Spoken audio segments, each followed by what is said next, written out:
నా పేరు doctor K Venkataramayya. Assistant డైరెక్టర్గా పనిచేస్తున్నాను పశుసంవర్ధక శాఖలో. ఈరోజు దర్శి శేషారావు గారు పెదకొరపాడు గ్రామము వాస్తవ్యులు జీరో బడ్జెట్ వ్యవసాయం, న్యాచురల్ వ్యవసాయం సందర్శించడానికి వచ్చి దశపర్ణ కషాయం దాని ప్రిపరేషన్ చూసి ఆనందం వ్యక్తం, దాంతోపాటు ఆశ్చర్యం కూడా వేసింది. పుల్లటి మజ్జిగతో పాటు బవేరియా బాసియానా సొంతంగా చేసుకుంటూ మిర్చి పంటను 3 ఎకరాలు పండిస్తున్నారు. జీరో బడ్జెట్ అంటేనే డబ్బుతో సంబంధం లేనిది, మనిషి యొక్క శ్రమ, మన శ్రద్ధ ఉంటే చాలు.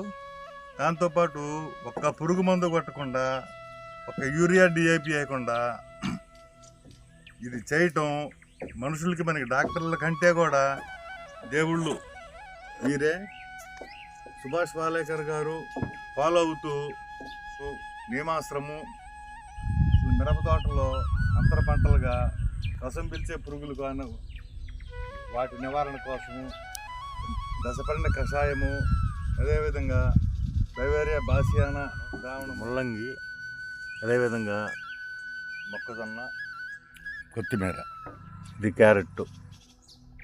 పుష్టికరమైన ఆహారం అంటే ప్రకృతి సిద్ధంగా ఆ భూమాత పంచభూతాల సాక్షిగా ఆర్గానిక్ కెమికల్స్, ఫెర్టిలైజర్స్ వాడని భూమిలో రీసైక్లింగ్ అయ్యి ప్రకృతి సిద్ధంగా వచ్చే ఆహార పదార్థాలు.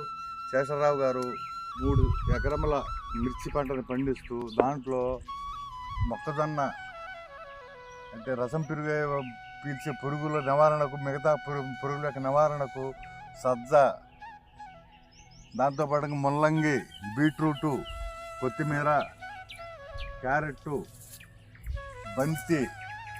పంట విరామ సమయంలో భూదేవి ఎప్పుడు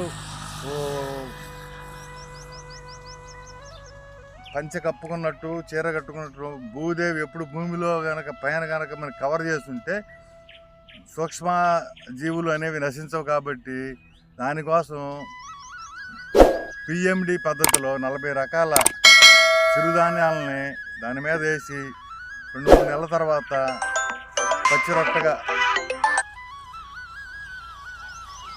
వాడుతూ భూసార పరిరక్షణకు, మనుషుల్లో ఇమ్యూన్ సిస్టమ్ పెరగడానికి కనుక వాడినట్టుగా భూమిలో రోగనిరోధశక్తి, మొక్కలకి రోగనిరోధశక్తి పెంచే పోషకాలని ప్రకృతి సిద్ధంగా ఈ భూమిలో తయారు చేసి తద్వారా వచ్చిన పంట ద్వారా డాక్టర్లే దేవుళ్ళు అంటారు మనము. అంతకంటే అసలు జబ్బులు రాకుండా చేయటానికి తన యొక్క కృషిని ఎంతో అభినందిస్తూ అందరికీ నమస్కారం.